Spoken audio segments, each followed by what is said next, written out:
The battle between Obi-Wan Kenobi and Anakin Skywalker on Mustafar is often hailed as one of the most intense and emotional duels in all of Star Wars. And this is for good reason. The fiery landscape mirrored the raw, burning tension between the master and the apprentice, culminating in a tragic end. And while we all know that the fight left Anakin maimed and scarred, seared by the lava and his own rage, there was one lingering question that has haunted fans for years. Why didn't Obi-Wan finish the job and kill Anakin? After skewing and cooking Anakin to a medium rare on Mustafar, the iconic scene ends with Obi-Wan simply standing there, gazing down at his former apprentice and then walking away. But why did he leave Anakin to suffer such a terrible fate? As we know, Obi-Wan and Anakin were practically brothers at this time. While it is true that Anakin had fallen to the dark side and slaughtered younglings, surely there had to be some part of Obi-Wan that wanted to save him, or at the very least just put him out of his misery. And when you really consider Obi-Wan's actions, it doesn't seem very Jedi-like of him.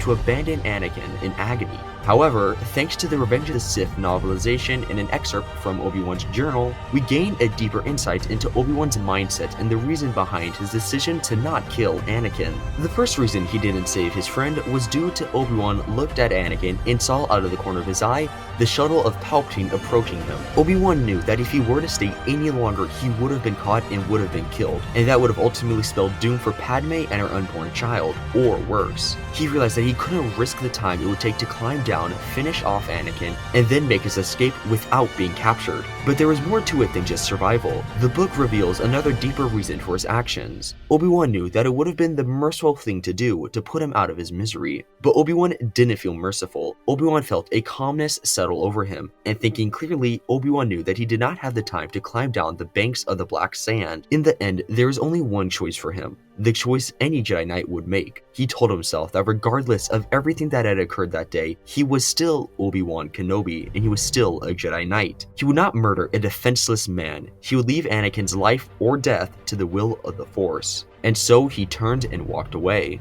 Years later, during his exile on Tatooine, Obi-Wan would reflect on this fateful decision, providing even more insight into his reasoning. He described the duel as savage, noting, "My duel with Vader was awful in his savagery. In the end, he was more determined to kill me than to defend himself, and was blind with fury when I defeated him. I left him maimed and burning on the shores of a lava river. To have dealt him the killing blow might have been the merciful thing to do, but because I am a Jedi and not a cold-blooded murderer, all I could do was leave Vader to his fate. Had I killed him then and there, I believe I would have found myself on the same dark path that he had found impossible to resist. But by leaving him for dead, I fear I failed yet again, for I soon learned that Vader survived in a fashion. He is mostly machine now, a malevolent construction of pistons and gears, plastroid and wires. His moral remains fueled by the dark side. The galaxy will never know peace until Darth Vader and the Emperor breathe their last." This insight is fascinating because it not only reveals Obi-Wan's thoughts in the moment, but it also highlights his commitment to the Jedi Code.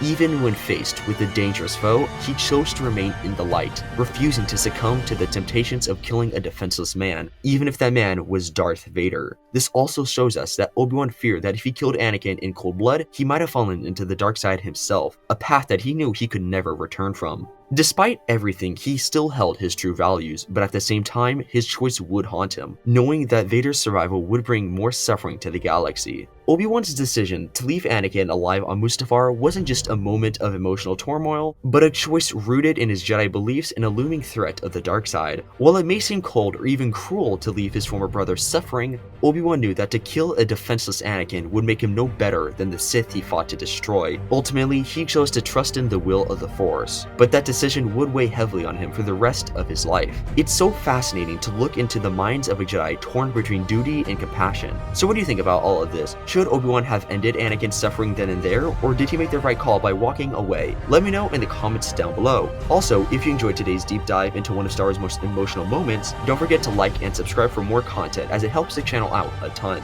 Also, make sure to click on screen now to watch another one of my videos. And with that, my fellow Star Wars nerds, may the Force be with you.